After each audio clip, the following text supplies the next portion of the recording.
प्रश्न नंबर 61 देखते हैं कि जब किसी समुदाय में बड़ी संख्या में लोग अवैध साधनों द्वारा अपने लक्ष्यों को पाने का प्रयत्न करते हैं तब इस दशा को कहा जाता है।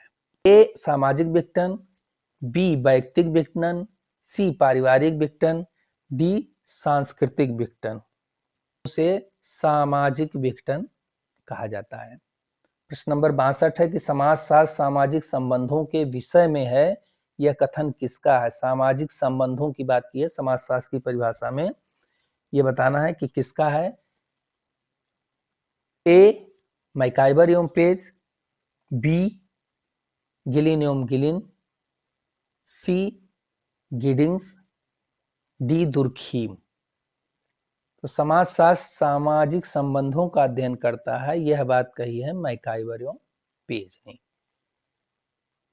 63 है मुस्लिम विवाह क्या है। मुस्लिम विवाह क्या है। ए एक पवित्र संस्कार, बी एक समझौता, सी ए और बी दोनों, डी उपर्युक्त में से कोई नहीं। यह हमें बताना है कि मुस्लिम विवाह एक कॉन्ट्रैक्ट के रूप में होता है, इसलिए इसका ऑप्शन जो है वो बी सही है, एक समझौता। 64 है भारत में सामुदायिक विकास योजना का प्रारंभ कब हुआ। ऑप्शन है ए 1958, बी 1952, सी 1955, डी 1953। इसका आंसर है कि 1952 में कम्युनिटी डेवलपमेंट प्लान की योजना शुरू हुई थी। तो इस प्रकार से इससे ऑप्शन इसका बी सही होगा। प्रश्न नंबर 65 है निम्नलिखित में से किसने पूंजीवाद के विकास को प्रोटेस्टेंट धर्म की शिक्षाओं से जोड़ा है। A Karl Marx, B Herbert Spencer, C Max Weber, D Emile Durkheim. तो पूंजीवाद के विकास को प्रोटेस्टेंट धर्म की शिक्षाओं से जोड़ने का कार्य मैक्स वेबर ने किया है। उनकी पुस्तक ही थी Protestant ethics and spirit of capitalism. अगला प्रश्न देखते हैं, प्रश्न नंबर 66। संघर्ष, प्रतिस्पर्धा और सहयोग सभी परस्पर आश्रित हैं। यह मानव समाज के सदैव विद्यमान रहने वाले पहलू हैं। ठीक है, ये बात किसने कही है। मैकाइवर पेज, किंग्सले डेविस, ई बोगार्डस, एम गिन्सबर्ग। प्रश्न नंबर 66 जो है वो डिलीट कर दिया गया था, इसलिए हम इसको छोड़ते हैं। अगला प्रश्न देखते हैं, प्रश्न नंबर 67 है कि सामाजिक स्तरीकरण के 4 स्वरूप दास प्रथा, जागीरें, जातियां और सामाजिक वर्ग किसने वर्गीकृत किए हैं। है A Johnson, B Bottomore, C Parsons, D Sumner. ये जो विभाजन है वो बाटोमोर का है। देखते हैं प्रश्न नंबर 68 है कि समाज के उद्विकास का सिद्धांत किसने प्रतिपादित किया है। समाज के उद्विकास का सिद्धांत। ए मार्क्स, बी कोजर, सी स्पेंसर, डी वेबर। तो डार्विन के उद्विकास के नियमों के आधार पर, जैविकीय उद्विकास के नियमों के आधार पर समाज के उद्विकास का सिद्धांत स्पेंसर ने प्रस्तुत किया था। प्रश्न नंबर 69 है शारदा एक्ट क्या रोकने के लिए पारित हुआ था। शारदा एक्ट आया था तो इसका उद्देश्य क्या था ये बताना हमें कि ए विधवा पुनर्विवाह, बी बाल विवाह, सी देवदासी प्रथा और डी दहेज प्रथा। तो शारदा एक्ट जो आया था वो बाल विवाह को रोकने के लिए पारित हुआ था। अगला प्रश्न देखेंगे, प्रश्न नंबर 70 रिमांड गृह एवं बोस्टन स्कूल किनके सुधार के लिए बने हैं। ठीक है, इन दो स्कूल्स की स्थापना की गई थी और इनको किनके सुधार के लिए बनाया गया था। ए बाल अपराधी, बी कठोर अपराधी, सी वयस्क अपराधी, डी आदतन अपराधी। तो ये जो स्कूल है रिमांड गृह एवं बोस्टन स्कूल, यह बाल अपराधियों के सुधार के लिए बनाए गए थे। प्रश्न नंबर 71 है निम्नलिखित में जनसंख्या वृद्धि का निश्चायक कौन है। ए जन्म दर, बी मृत्यु दर, सी देशांतरगमन, डी उपर्युक्त सभी। आंसर जो है वो उपर्युक्त सभी, 71 का ये डी सही होगा। प्रश्न नंबर 72 है जब वर्ग पूर्णतः वंशानुक्रम पर आधारित होता है तो उसे हम जाति कहते हैं। ये परिभाषा किसने दी, ये हमें बताना है कि जब वर्ग पूर्णतः वंशानुक्रम पर आधारित है। बहुत प्रसिद्ध परिभाषा है। A C H Cooley, B J H Hutton, C H S Risley, D S B Ketkar. तो ये जो परिभाषा है वह कूले ने दी है। प्रश्न नंबर 73 है अस्पृश्यता निवारण अधिनियम। यह अधिनियम पारित हुआ था, ये कब पारित हुआ था? ए 1952, बी 1951, सी 1955, डी 1953। तो यह अधिनियम पारित हुआ था 1955 में। अगला प्रश्न है प्रतिस्पर्धा को शांतिपूर्ण संघर्ष के रूप में किसने वर्णित किया है? जैसा कि हमें पता है कि यह एक असहयोगी सामाजिक प्रक्रिया है। प्रतिस्पर्धा, ऑप्शन देखते हैं। ए कोजर, बी स्पेंसर, सी वेबर, डी दुर्खीम। तो प्रतिस्पर्धा को जो शांतिपूर्ण संघर्ष कहा है वह वेबर ने कहा है। अगला प्रश्न देखते हैं। प्रश्न नंबर 75 है समाजशास्त्र किसका अध्ययन है? समाजशास्त्र किसका अध्ययन करता है? ए सामाजिक राजनीतिक संस्थाएं, बी राजनीतिक व्यवस्था, सी मानव व्यवहार और डी समाज। तो समाजशास्त्र समाज का अध्ययन करता है। ऑप्शन डी इसका सही है। प्रश्न नंबर 76 है निम्नलिखित में से कौन महर का भुगतान करता है? महर का भुगतान कौन करता है ये बताना है। महर जो है वो मुस्लिमों में प्रचलित है। मुस्लिम विवाह के समय इसका प्रचलन है। देखते हैं। ए वधू के पिता द्वारा वर के माता पिता को, वर के पिता द्वारा वधू के माता पिता को, सी है वधू द्वारा वर को, डी है वर द्वारा वधू को। तो ये जो महर का भुगतान है वह जो है वर द्वारा वधू को दिया जाता है। तो ऑप्शन डी इसका सही है। प्रश्न नंबर 77 है किसने कहा कि धर्म जनता के लिए अफीम है? उन्होंने धर्म को ओपियम कहा है, जनता के लिए ये ओपियम है। ए विद्वान है। A J Frazer, B E B Tylor, C Karl Marx, D B Malinowski. तो यह कथन धर्म जनता के लिए अफीम है, यह बात कही है कार्ल मार्क्स ने। प्रश्न नंबर 78 है निम्नलिखित में से किसमें वर्ण व्यवस्था का प्रथम उल्लेख मिलता है? ए ऋग्वेद, बी अथर्ववेद, सी यजुर्वेद और डी सामवेद। ये हमारे चारों वेद हैं जिसमें वर्ण व्यवस्था का प्रथम उल्लेख मिलता है, वो है ऋग्वेद। ऑप्शन ए सही है। अगला प्रश्न देखते हैं कि भारत छोड़ो आंदोलन किससे जुड़ा है? भारत छोड़ो, अब किससे जुड़ा है का मतलब यह है कि ये बताना पूछना चाह रहे हैं कि भारत छोड़ो आंदोलन का नारा या किसने शुरू किया था? ए जवाहरलाल नेहरू, बी बाल गंगाधर तिलक, सी सुभाष चंद्र बोस, डी महात्मा गांधी। तो भारत छोड़ो क्विट इंडिया मूवमेंट की शुरुआत जो है वो महात्मा गांधी ने की थी। ऑप्शन नंबर डी इसका सही है। नेक्स्ट प्रश्न देखते हैं। प्रश्न नंबर 80 ग्रामीण क्षेत्रों में शक्ति के विकेंद्रीकरण के संदर्भ में किसने कहा? यह स्वीकार नहीं कि लोकतंत्र विकेंद्रीकरण के बिना सफल हो सकता है। यह कथन बताना है हमें कि किसने कहा है। A R N Inamdar, B K L Sharma, C B Mehta, D B Singh. तो ये बी मेहता जो है ये बलवंत राय मेहता इनका पूरा नाम है और इन्होंने ही यह बात कही है कि ग्रामीण क्षेत्रों में शक्ति के विकेंद्रीकरण के संदर्भ में कि यह स्वीकार नहीं है कि लोकतंत्र विकेंद्रीकरण के बिना सफल नहीं हो सकता। ठीक है। अगला प्रश्न देखते हैं। प्रश्न नंबर 81 है निम्न में से किसने ग्राम नगर सातत्य, ठीक है, रूरल अर्बन कंटिन्यूम की बात की है, यह अवधारणा किसने दी है?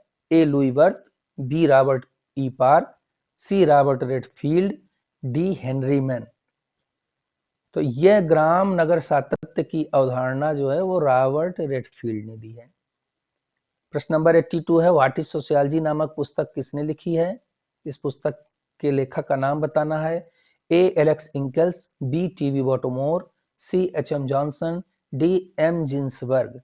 तो व्हाट इज सोशियोलॉजी नामक पुस्तक जो है वो ए एलेक्स इंकल्स ने लिखी है।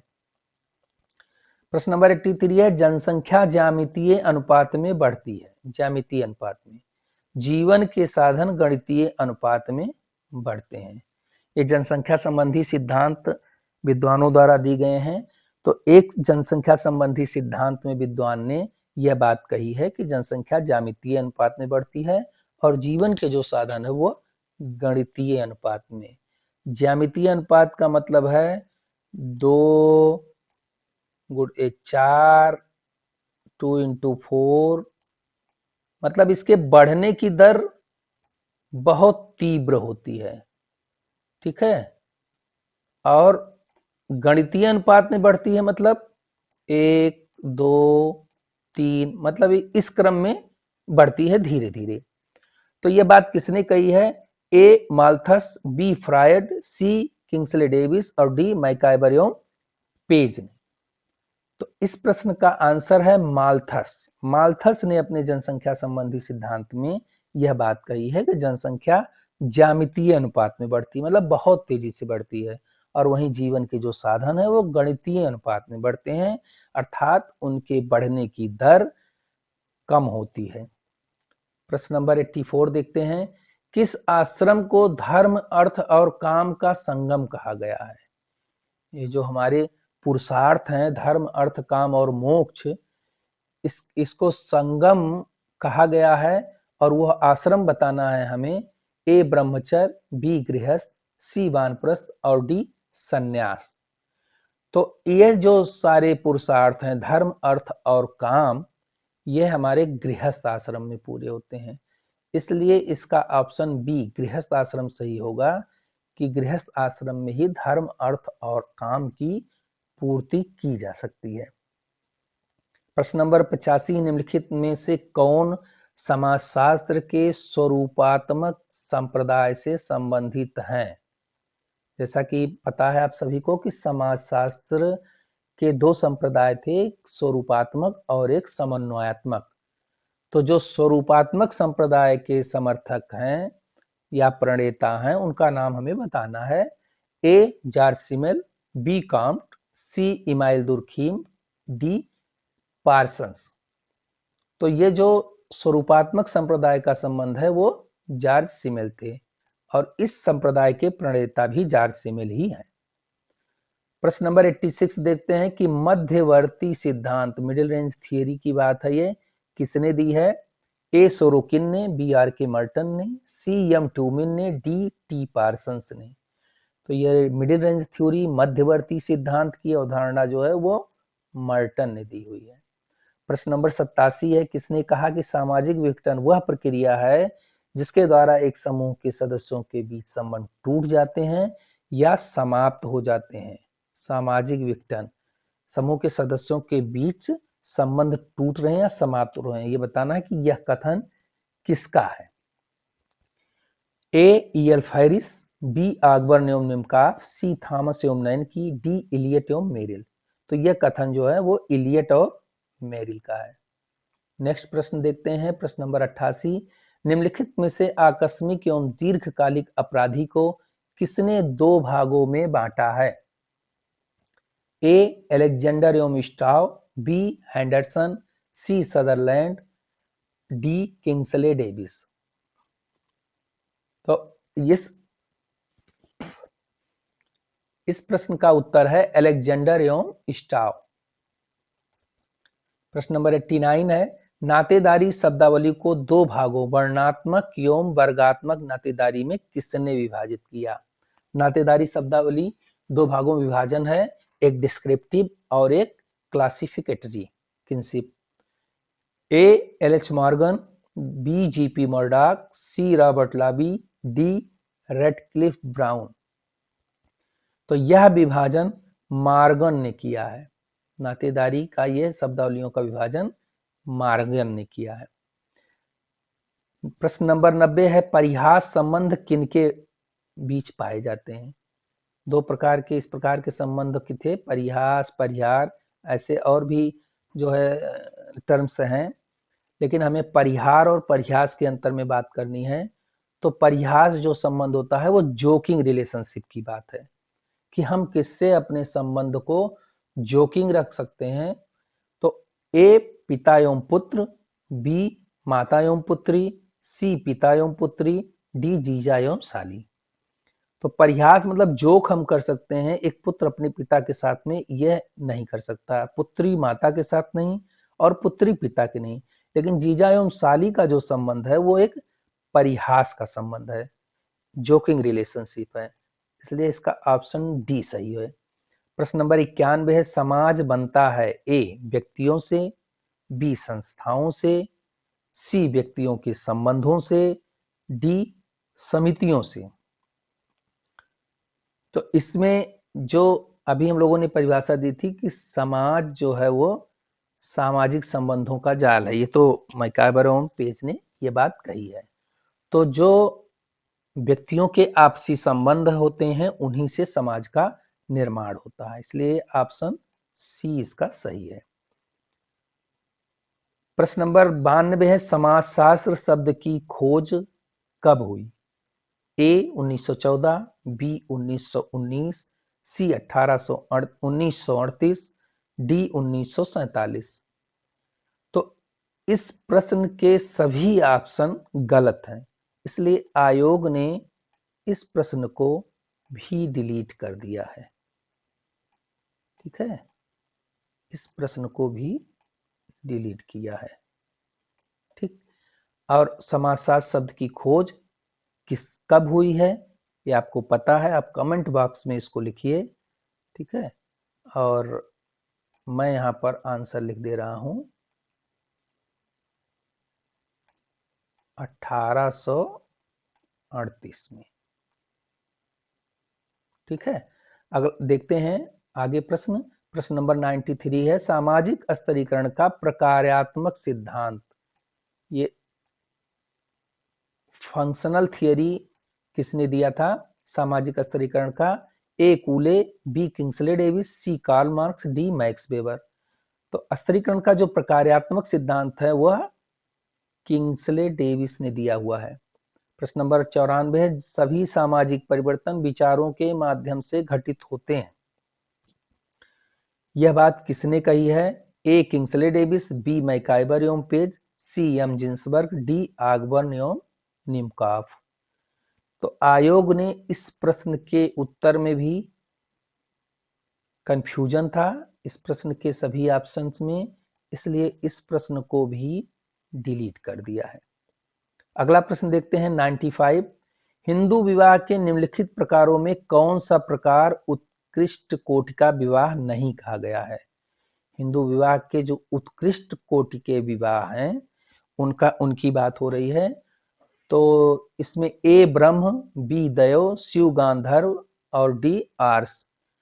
तो आपको पता है कि जो हिंदू विवाह का क्रम है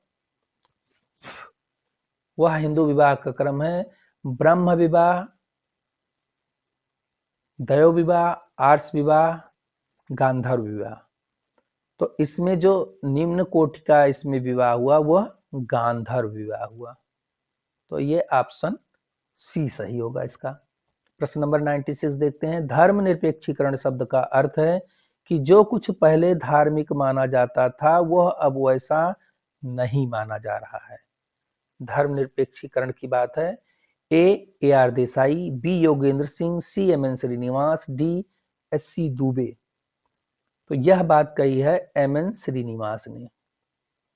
नेक्स्ट प्रश्न देखते हैं, प्रश्न नंबर 97 है, ऐच्छिक सदस्यता संबंधित है। यहाँ चार ऑप्शन है, ए समुदाय से, बी समिति से, सी संस्था से, डी उपयुक्त में से कोई नहीं। अब ऐच्छिक संस्था मतलब किसमें हम अपने मन से अपनी इच्छा अनुसार सदस्यता ले सकते हैं। तो इसमें जो ये ऑप्शन बी है समिति में ऐच्छिक सदस्यता पाई जाती है। बाकी समुदाय में हम अनिवार्य सदस्य के रूप में रहते हैं, हमारे इच्छा के ऊपर यह निर्भर नहीं करता। वहीं संस्था में सदस्यता नहीं होती है, इसलिए इसका ऑप्शन बी सही है। नेक्स्ट प्रश्न देखते हैं, प्रश्न नंबर 98 है, निम्नलिखित में से कौन प्रकार्यवाद के अध्ययन से जुड़ा हुआ है? A Auguste Comte, B Pareto, C Merton, D Bogardus. तो प्रकारवाद के अध्ययन से मर्टन जुड़े हुए हैं। ठीक है, तो इसका ऑप्शन जो है वो मर्टन, ऑप्शन सी सही है। प्रश्न नंबर 99 है, प्रकट प्रकार और अप्रकट प्रकार का वर्गीकरण किसने किया है?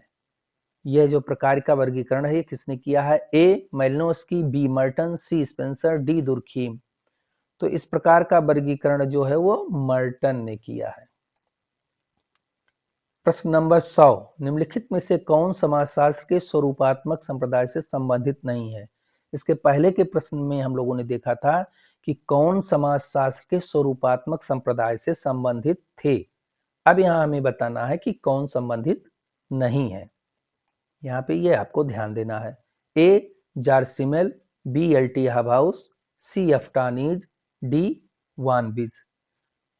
तो आपको पता है कि जो इसके पहले वाले प्रश्न में कि स्वरूपात्मक संप्रदाय के जो प्रणेता थे वो जॉर्ज सिमेल थे, ठीक है, अर्थात जॉर्ज सिमेल का संबंध स्वरूपात्मक संप्रदाय से है और उनके साथ साथ टॉनीज और वानविज यह भी स्वरूपात्मक संप्रदाय से संबंधित है।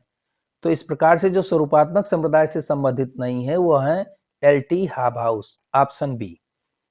प्रश्न नंबर 101 है, निम्नलिखित में से किसने जाति को एक बंद वर्ग के रूप में वर्णित किया है? जाति को एक बंद क्लोज क्लास कहा है। ए आर के मुखर्जी ने, B DP Mukherjee, C D N Majumdar और डी ए आर देसाई। इसका ऑप्शन फिर से सुन लीजिए, R K Mukherjee, DP Mukherjee, D N Majumdar और ए आर देसाई। तो इस प्रश्न का उत्तर है D N Majumdar. D N Majumdar ने कहा था कि जाति एक बंद वर्ग है। अगला प्रश्न देखते हैं, प्रश्न नंबर 102, सामाजिक स्तरीकरण का आधार किसे माना जाता है? हमें वो बताना है कि सामाजिक स्तरीकरण का आधार क्या है। ए वर्ण, बी जाति, सी शक्ति, डी उपर्युक्त सभी। तो इस प्रश्न के उत्तर में यह उपर्युक्त सभी सही है, क्योंकि सामाजिक स्तरीकरण वर्ण के आधार पर भी है, जाति के आधार पर भी है और शक्ति के आधार पर भी है। ठीक है, प्रश्न नंबर 103 देखते हैं, प्रत्यक्ष एवं अप्रत्यक्ष सहयोग, डायरेक्ट एवं इनडायरेक्ट कोऑपरेशन की बात है।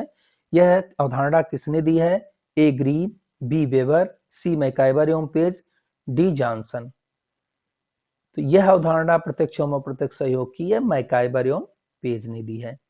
प्रश्न नंबर 104 देखते हैं, समाजीकरण को सामाजिक प्रगति के निर्धारण में आधारभूत प्रक्रिया किसने माना है? सामाजीकरण को ए सिमेल, बी बर्गेस, सी रॉस, डी वानबिज। तो सामाजिक करण को सामाजिक प्रगति के निर्धारण में बर्गेस ने जो है एक आधारभूत प्रक्रिया के रूप में इसकी व्याख्या की है। प्रश्न नंबर 105 है, आधुनिक समाज में अधिकांश सामाजिक परिस्थितियां होती हैं। जो हमारी मॉडर्न सोसाइटी है, इसमें जो सामाजिक परिस्थितियां होती हैं वो किससे संबंधित होती हैं? ए मनुष्य निर्मित, बी ईश्वर द्वारा प्रदत्त, सी अर्जित, डी प्रदत्त। तो हम जानते हैं कि परिस्थितियां जो हैं वो दो प्रकार की होती हैं, एक जो है अर्जित और दूसरी प्रदत्त। तो वर्तमान जो समाज है उसमें जो सामाजिक परिस्थितियां हैं वो है तमाम जो हैं वो अर्जित परिस्थिति के अंतर्गत आती हैं, इसलिए ये अर्जित इसमें सही है। और जो हमारा परंपरागत समाज था वहां जो परिस्थिति मिलती थी उसमें अधिकांश वो प्रदत्त परिस्थिति होती थी। ये लिंटन द्वारा दिया गया है अवधारणा अर्जित और प्रदत्त परिस्थिति का। देखते हैं अगला प्रश्न, प्रश्न नंबर 106 है, मार्गन ने उद्विकासीय क्रमानुसार परिवार के कितने प्रकारों का उल्लेख किया है? ए 4, बी 5, सी 6, डी 7। तो मार्गन ने उद्विकासीय क्रमानुसार परिवार के 5 प्रकार बताए हैं। इसका ऑप्शन जो है वो बी सही है। प्रश्न नंबर 107 है, गरीबी की संस्कृति की अवधारणा, ठीक है, कल्चर ऑफ पॉवर्टी किसने विकसित की थी? A R H Lowie, B Oscar Lewis, C John Rex, D Gunnar Myrdal ने। ऑप्शन बी ऑस्कर लेविस ने गरीबी की संस्कृति की अवधारणा दी थी। प्रश्न नंबर 108 है, भारतीय कृषक वर्ग का वर्गीकरण मालिक, किसान और मजदूर, ये कृषक वर्ग का विभाजन किया था, उनका वर्गीकरण किया था मालिक, किसान और मजदूर के रूप में। ए रेडफील्ड, बी क्रोबर, सी डेनियल थार्नर और डी एम एन श्रीनिवास। तो ये जो बात तो कृषक वर्ग का वर्गीकरण है, यह डेनियल थार्नर ने किया हुआ है, मालिक, किसान और मजदूर। प्रश्न नंबर 109 है, कूले द्वारा वर्णित प्राथमिक समूहों में कौन सा सम्मिलित नहीं है। कूले ने प्राथमिक समूह की अवधारणा प्रस्तुत की थी और उन्होंने अपने प्राथमिक समूह में जिनको सम्मिलित किया है वो हमें उसमें से बताना है और उसमें ये बताना है कि कौन इसमें सम्मिलित नहीं है। ए परिवार, बी स्कूल, सी पड़ोस, डी बच्चों का खेल समूह। तो कूले ने जो प्राथमिक समूह में बताया है उसमें उन्होंने परिवार, पड़ोस और खेल समूह, इसको जो है उन्होंने प्राथमिक समूह बताया है, जबकि स्कूल जो है वो प्राथमिक समूह नहीं है, इसलिए इसका ऑप्शन बी जो है वो सही है। प्रश्न नंबर 110 है, चेतन तथा अचेतन प्रकार के सामाजिक नियंत्रण का उल्लेख किसके द्वारा किया गया है। सामाजिक नियंत्रण के दो प्रकार, चेतन और अचेतन। A Charles Cooley, B Gurvitch Murray, C LaPiere, D Karl Mannheim. तो ये चेतन और अचेतन नियंत्रण की जो बात कही है वो चार्ल्स कूले ने कही है। प्रश्न नंबर 111 है, आधुनिकीकरण का औद्योगिकरण के साथ प्रकार्यात्मक साहचर्य है। आधुनिकीकरण और औद्योगिकरण की जो प्रकार्यात्मक साहचर्य की बात है वो किसने कहा है। A N J Smelser, B A T Jones, C N Jacob, D W E Moore. तो यह जो आधुनिकीकरण और औद्योगिकरण की बात है ये डब्ल्यू ई मूरे ने ये बात कही है। एक प्रश्न नंबर 112 है, जाति का आधार क्या है। जाति के आधार हमें बताने हैं। ए धर्म, बी जन्म, सी प्रतिष्ठा, डी अनुष्ठान। तो जाति का जो आधार है वह है जन्म का, ऑप्शन बी सही है। प्रश्न नंबर 113 है कि समाजशास्त्रीय क्षेत्र में किसी अन्य लेखक की अपेक्षा हर्बर्ट स्पेंसर के सामाजिक सिद्धांतों ने अधिक विवाद उत्पन्न किया है, यह किसने कहा है। तो यह बात ऑप्शन देख लेते हैं। E S Bogardus, P A Sorokin, R B Rustead, F S Marvin. तो यह बात, यह कथन है बोगार्डस का। ई एस बोगार्डस ने कहा कि समाजशास्त्रीय क्षेत्र में किसी अन्य लेखक की अपेक्षा हर्बर्ट स्पेंसर के सामाजिक सिद्धांतों ने अधिक विवाद उत्पन्न किया है। अगला प्रश्न देखते हैं, प्रश्न नंबर 114, धर्म वास्तविक है परंतु ईश्वर धर्म का सार नहीं है। धर्म को जो है वो वास्तविक रूप में स्वीकार किया लेकिन ईश्वर को धर्म का सार नहीं माना। यह ऑप्शन है। A Auguste Comte, B Herbert Spencer, C Max Weber, D Emile Durkheim. तो इसका ऑप्शन जो है वो डी सही है, इमाइल दुर्खीम। इमाइल दुर्खीम ने धर्म को वास्तविक बनाना है और समाज को इसका वास्तविक देवता माना है। ठीक है, लेकिन इस प्रश्न को आयोग ने डिलीट कर दिया है। ठीक है, इस प्रश्न को भी डिलीट कर दिया गया है, इसलिए हम इसको अगला प्रश्न देखेंगे और चूंकि यह प्रश्न डिलीट हो गया है इसलिए हम इसके इस आंसर पर विचार नहीं करेंगे। प्रश्न नंबर 115 देखते हैं कि देवर विवाह संपन्न होता है जब एक पुरुष विवाह करता है किससे। देवर विवाह। ठीक है, ए अपनी मृत पत्नी की बहन से, बी उच्च जात की स्त्री से, सी निम्न जात की स्त्री से, डी अपने मृत भाई की विधवा से। तो ये देवर विवाह का जो प्रचलन है ये तब होता है जब किसी व्यक्ति के का भाई मृत हो जाता है तो उसकी विधवा से विवाह करने वाले उसके भाई को यह देवर विवाह के अंतर्गत आता है। तो इस प्रकार इसका ऑप्शन जो है वो डी सही है। प्रश्न नंबर 116 है, अपराधी जन्मजात होते हैं, यह सिद्धांत दिया था। A Lombroso, B Charles Goring, C E S Sutherland, D W Reckless ने। अपराधी जन्मजात होते हैं, यह जो है सिद्धांत जो है वो लोम्ब्रोसो ने दिया था। प्रश्न नंबर 117 है कि किसने ऑस्ट्रेलिया की अरुंटा जनजाति का अध्ययन किया है। अरुंटा जनजाति है ऑस्ट्रेलिया में, इसका अध्ययन किसने किया? A Max Weber, B Malinowski, C Emile Durkheim, D James Frazer. तो ऑस्ट्रेलिया की अरुंटा जनजाति का अध्ययन इमाइल दुर्खीम ने किया है। अगला प्रश्न देखते हैं 118। घनिष्ठता विहीन अनुभव प्रदान करने वाला समूह को कहा जाता है। जिसमें घनिष्ठता नहीं पाई जाती है, ऐसे समूह को बताना है कि वह समूह कौन सा है जिसमें घनिष्ठता नहीं पाई जाती है। ए प्राथमिक समूह, बी द्वितीयक समूह, सी संदर्भ समूह, डी अंतः समूह। तो प्राथमिक समूह में घनिष्ठता पाई जाती है, जबकि द्वितीयक समूह में घनिष्ठता नहीं पाई जाती है, इसलिए यह घनिष्ठता विहीन समूह इसको कहते हैं। तो इस प्रकार ऑप्शन इसका बी द्वितीयक समूह सही होगा। प्रश्न नंबर 119 है, रेंटियर वर्ग की अवधारणा किसने दी? ए मार्क्स, बी वेबलन, सी स्पेंसर, डी पैरेटो। रेंटियर वर्ग अर्थात किरायाजीवी वर्ग की अवधारणा जो है वो पैरेटो ने दी है। और पैरेटो ने अपने जो सामाजिक परिवर्तन के अभिजन का परिभ्रमण का सिद्धांत था उसमें उसमें ये बात कही है। और उसमें आर्थिक क्षेत्र में जो है ये बात सट्टेबाजों और किरायाजीवी रेंटियर वर्ग और स्पेकुलेटर में संबंध में ये बात कही है। प्रश्न नंबर 120 देखते हैं, निम्नलिखित में से किसने जनजातियों की समस्याओं के समाधान के लिए राष्ट्रीय उद्यान नेशनल पार्क बनाने की वकालत की थी? A Majumdar, B N K. Bose, C B Elwin, D Ghurye.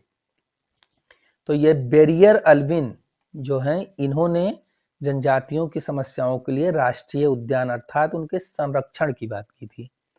प्रश्न नंबर 121 देखते हैं कि संस्कृत इसलिए वह कुंजी है जो मानव समाजों एवं मानव प्राणियों के विश्लेषण के द्वार खोलती है। किसने कहा है? ये कथन किसका है? ए रॉबर्ट वीरस्टीड, बी ए हॉवेल, सी C H कूले, D E T healer. तो यह कथन है रॉबर्ट वीरस्टीड का। प्रश्न नंबर 122 देखते हैं, बेरोजगारी श्रम बाजार की वह दशा है जिसमें श्रम शक्ति की पूर्ति कार्य करने के स्थानों की संख्या से अधिक होती है। यह कथन या यह परिभाषा किसकी है? ए इलियट एवं मेरिल की, बी कार्ल प्रीबाम की, सी आर के मर्टन की, डी आई.सी. ब्राउन की। तो यह बात जो है वो कार्ल प्रीबाम कहते हैं। कार्ल प्रीबाम कहते हैं कि